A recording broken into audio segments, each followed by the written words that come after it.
Hello, everyone, and welcome back to another Rockies Daily. I'm your host, Scott Ayers. We're talking all things Colorado Rockies here today. And look, we've got a ton that we need to talk about. We've got some just fun topics today. Last few games, it's been a lot of game recap.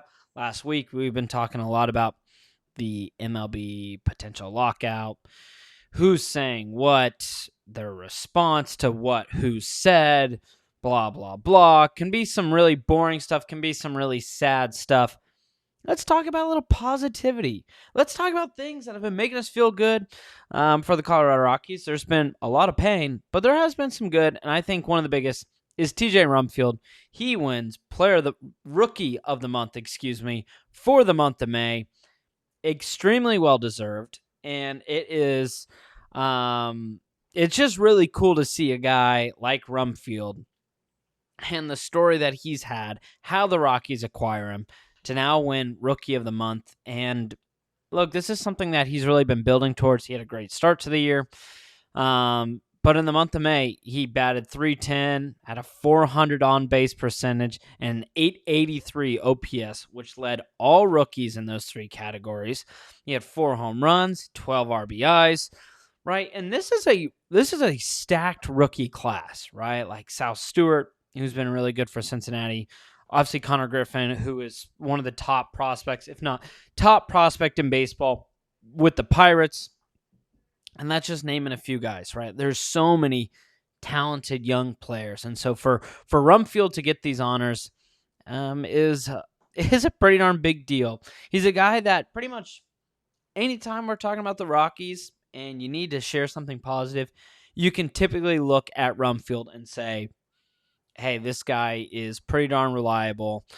He's pretty darn dependent. And ultimately, he's become a really, really solid bat for the Colorado Rockies. And it's a lot of the new guys that have become the dependable bats, and it might be exactly what this team needs to just shake up the culture and just start to turn things around.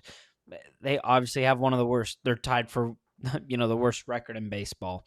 But if you can start finding these building block pieces to really right the ship, that's what will be needed in a season like this. And TJ Rumfield is one of those pieces. He's one of those building blocks that, the Rockies took a chance on in January. They don't give up much. And in return, they've gotten great production 2 months in a row. He's had a solid start in June.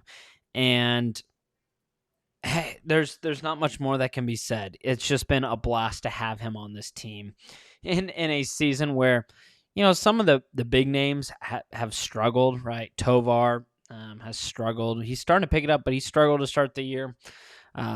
Moniak being hurt. Brenton Doyle struggles. And so to have Rumfield kind of come along as well as Troy Johnson and just be what he's been able to be has been huge. He wins alongside Munetaka Murakami, who wins it in the AL. Murakami, who really a lot of teams just looked over. And I think that's what's also refreshing about these two guys winning Rookie of the Month is these were not massive prospects. Murakami was a giant prospect, and then a lot of teams got scared because there were rumors of, hey, if someone's thrown over 80 miles an hour, he might struggle. That's me being dramatic, but there were cause for concern. And now both of these guys are win Rookie of the Month, which is pretty darn sweet. And one thing Purple Rope pointed out, which I think is important to mention, this is the 8th time a Rockies player has won this award, which started in 2001, and it's the first time since Nolan Jones in September of 2023. So it doesn't always mean when you win Rookie of the Month, you're going to be some star player. Nolan Jones obviously was phenomenal in 23, and he kind of had a downward trajectory from there. But I'm not going to put water on these flames. This has been an awesome start to the year. It's great to see Rumfield be noticed for such a solid start. And really quickly, what he's hitting on the season, batting .286, .361 on base, .456 slugging. He's got 8 home runs, 30 RBIs. And this is a guy you just did not give up much for. So because of that, you're just really, really happy with how Rumfield has performed. Great stuff from the rookie. And that leads us into the second topic, and that is talking about Paul DePodesta. And, looking at we're getting to that midseason point, or quickly approaching it. And so I felt like, hey, let's look over and talk about some of the moves, the moves of guys who are playing at the major league level. And where does Paul DePodesta fall? Because look, let's face it. If you for some reason have the veil on, which I doubt really many Rockies fans have, Paul DePodesta came into a bottom 3, bottom 5 situation in baseball. There really aren't too many situations that felt more dire than stepping in with the Rockies, with a team that was as bad as they were in 2025, with as little talent that they had, with a farm system that has guys, but no one that is top of the food chain. And so he comes in to a pretty difficult situation. And look, here's some of the moves. He claims Troy Johnson off the waivers from Miami. He trades Braden Ward for Brennan Bernardino. He takes RJ Pettit and TJ Shook in the Rule 5 draft. Gives Brett Sullivan a contract. And then the 3 other contracts that we'll note: Sugano, Quintana, and Lorenzen. Then, of course, the trades: Chevy for TJ Rumfield, and getting Edward, Julian, and Pearson Ole for Jace Kaminska, who's still recovering from a season-ending injury. And overall, that's a lot of stuff that I threw at you. But here are a couple. Here's it is one more time, right? Like Troy Johnson, TJ Rumfield. Oh, and he traded for Jake McCarthy. I almost forgot Jake McCarthy. Rumfield, McCarthy, and Johnson have all been slam dunks. A+, no question, no second thought. For what you had to give up, which really wasn't much. Chevy has got 2 inning third pitched for the Yankees with a 3.86 ERA. So it's not like he's making a massive impact right now for the Yankees. But Johnson, you sign off of waivers. McCarthy, you don't give up much. And all 3 of those guys have been some of the most impactful players for the Colorado Rockies. Have all had signature moments, have all just provided a much-needed breath of fresh air. And we talk about potential culture changes. These are 3 guys that can provide that. I'm interested to see at the deadline what the Rockies do, because they do have some budding prospects that are outfielders. But I just, at this rate, I don't think it would be wise to get rid of any of these 3, because they can be impactful for the Colorado Rockies. So those 3 guys have all been slam dunks, no questions asked. Brennan Bernardino has been really solid. Sugano has been really solid. Those are both two contracts that you look at, or excuse me, the trade that for Bernardino you look at and say, hey, we'd make that trade all over again. I know he's been a little up and down in May, but he's been one of the really solid relievers. He's the only lefty in the bullpen, so without him, I am also a lefty, so you'd almost call me and just start slinging because you have no one else to give you innings. So all of these moves feel pretty darn good. Sullivan, Sugano, and Bernardino. Of course, TJ Shook, we just saw make his debut. RJ Pettit, we don't get anything of because he gets Tommy John and needs a season-ending surgery. So, but all of those, minus Pettit, just because we didn't get to see, all feel like, hey, these were still pretty good moves. Quintana, not a bad move. Quintana and Lorenzen, they don't fall into bad moves because you had money to spend. Your rotation needed some form of surgery. And for Quintana's sake, he was actually being pretty productive. His starts were solid enough.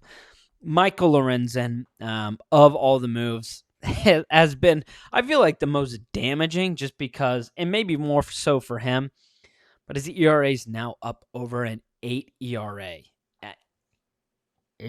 But just not good from Michael Lorenzen. And so I think that's the hard thing there. I think preseason you make that move 10 times out of 10. It just hasn't worked out. And then the trade, obviously, for Julian Pearson. I thought Julian would be batting below that Mendoza line of 200. He hasn't been overly productive. He had a stretch of baseball, though, where he was batting like 300, and that in itself is exceeding expectations. But that move, ultimately, I think, is just to have a body this year. I don't think he's a long-term solution, and that's okay. So you look at it, you break down some of these, and we could go more in depth, but I think that at least gives us a summary here. But a pretty darn solid haul for a lot of these guys. And you just look near a midway point. The worst grade I could give Dave Podesta is like a B- or a B, just because the Rockies weren't going to spend a gazillion dollars. They wouldn't spend a bunch of money. One, with a lockout looming, you don't know what's coming, and with the new rules that could be put in place. But two, as a new front office, with a team that has had as bad of a skid as they have, I think the biggest thing was finding pieces that can be the future, that can give you a glimpse of what can work at Coors Field, and players that can be culture changers. I think Troy Johnson can be a culture changer just because of the light and the joy that he brings to a team that's 15 games under 500. That is necessary. To bring in the stability of a bat like TJ Rumfield, who just won Rookie of the Month, and finding Jake McCarthy, who was struggling to get any sort of playing time with Arizona. He comes to Colorado, and he's been awesome. He's been great. And look, maybe you now can have a few chips to trade at the deadline as well if you want to go that route. So ultimately, it stinks that the Rockies are bad. None of us want them to be this bad. But you can't argue that there is apathy with the front office, or that, you just hopefully should just build faith is what I'm trying to get at. That so far early on, it's been a really solid job. Doesn't mean the job is over. Doesn't mean that grade can't change, because it absolutely can. And they will have to be proactive as a front office come deadline and come season end. But at this point, it's pretty comfortable to say that Dave Podesta has done a pretty darn good job of finding some of these pieces and giving us a glimpse of what that future can look like.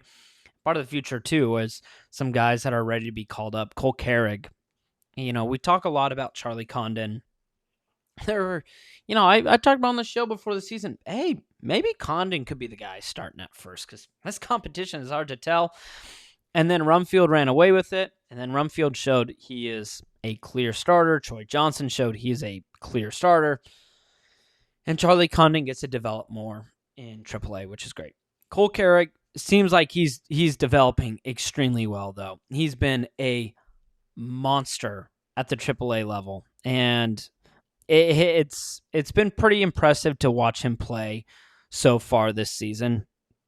And I've only been able to watch snippets of games here and there, but look, 5 home runs, 40 RBIs, 29 stolen bases. He's batting .340 with a .407 on-base percentage and a .931 OPS. I mean, he's been a monster. He's got 5 triples, 13 doubles. He's been great, and his slugging is 524. I think if anyone is MLB ready, or ready to be called up, at least at this point, it's Cole Carrig. And I wouldn't be surprised if we see him in June. So this month, be called up.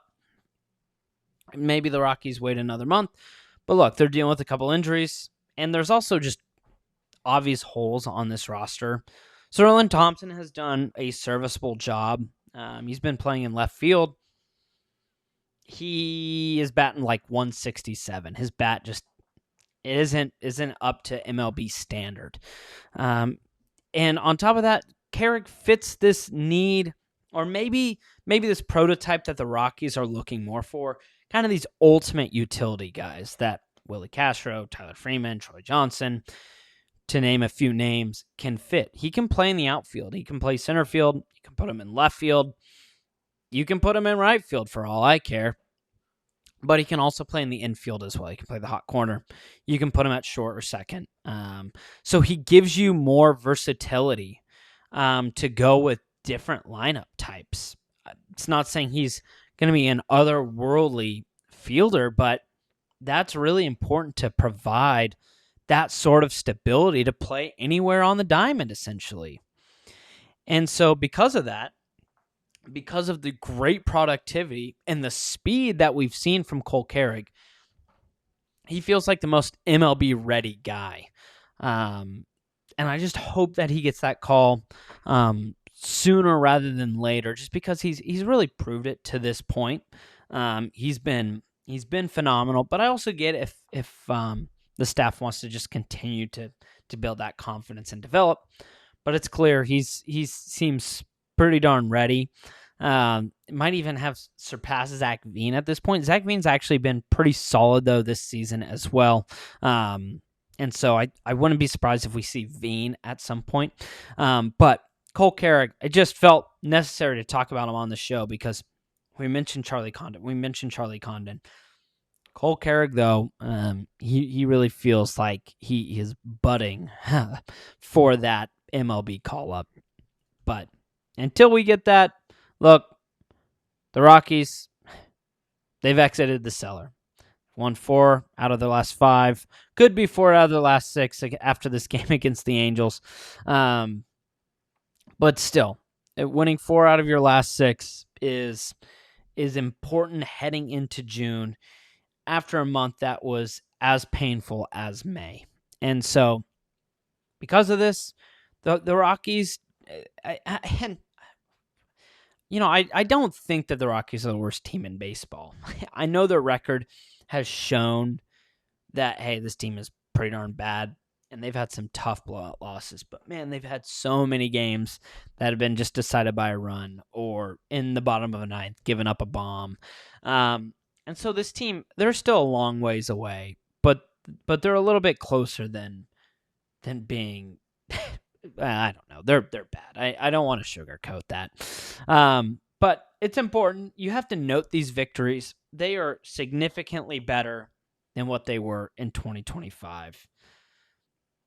And we need to continue to see these sort of improvements.